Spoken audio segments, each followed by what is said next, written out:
மனசாட்சி இருக்காடா உங்களுக்கு? மனசாட்சி இருக்காடா? நல்லா இருந்த எங்க அக்காவை இப்படி லூஸ் ஆக்கி ஆய விட்டுட்டீங்களடா. நல்லா இருந்த அக்காவை எங்களை லூஸ் ஆக்கி காலையில அந்த அக்கா என்னென்ன பண்ணுது தெரியுமாடா பிக் பாஸ் வீட்டுக்குள்ள? ஆடிக்கிட்டு இருக்கு, பாடிக்கிட்டு இருக்கு.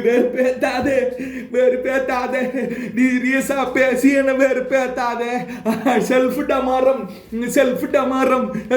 டமாரம்னு ஆடிக்கிட்டு இருக்குடா. பாருங்கடா, நல்லா இருந்த பிள்ளை எப்படி மாத்திட்டீங்கன்னு பாருங்கடா. ஐயோ பாரு ஃபேன்ஸ் எல்லாம் இப்போ நெஞ்செல்லாம் அவங்களுக்கு, ஐயோ அவங்களை எப்படி சமாதானப்படுத்துறேன்னு தெரியலையே. லூஸ் ஆக்கிட்டீங்களடா. ஏன்டா இப்படி பண்ணீங்க? டே டீம் ஒர்க்கா விளையாட, டீமா எப்படிடா விளையாடுவீங்க நீங்க உள்ள? டீமா கொடுத்த கேம் எப்படிடா டீமா விளையாடலாம் நீங்க? லூசு பயிலடா. அக்கா மாதிரி இண்டிவிஜுவலா விளையாடுங்கடா. ரெண்டே அல்ல கையை வச்சுக்கோங்கடா. ரெண்டே அல்ல கையை வச்சுட்டு இண்டிவிஜுவலா விளையாடுங்கடா அக்கா மாதிரி. பாவம் எங்க போய் அழுகுறேன்னு தெரியலையே. ஐயோ பாவம், கண்டென்ட் கொடுக்குறக்கா காலையிலேயே என்ன பண்றேன்னு தெரியாம அலைஞ்சுக்கிட்டு இருக்கேன். கத்தி எடுத்துக்கிட்டு போய் செல்ஃப்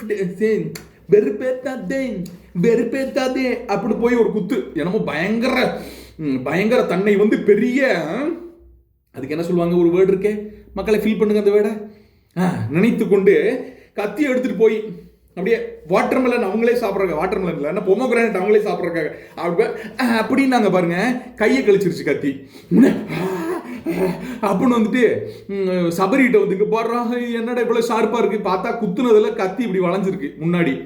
இதை கெமி கூப்பிட்டு கேள்வி கேட்குறாங்க, யாரை கேட்டு கத்தி எடுத்தீங்க, கத்தி இப்போ டேமேஜ் ஆயிருக்கு அப்படின்னு. அதில் யாரு கேட்கணும், ஓ செல்ஃப் டிஃபென்ஸ், ஓ அது, ஓ இது டீம் கேம் விளையாடுறீங்களா, ஆங்கிலங்களா?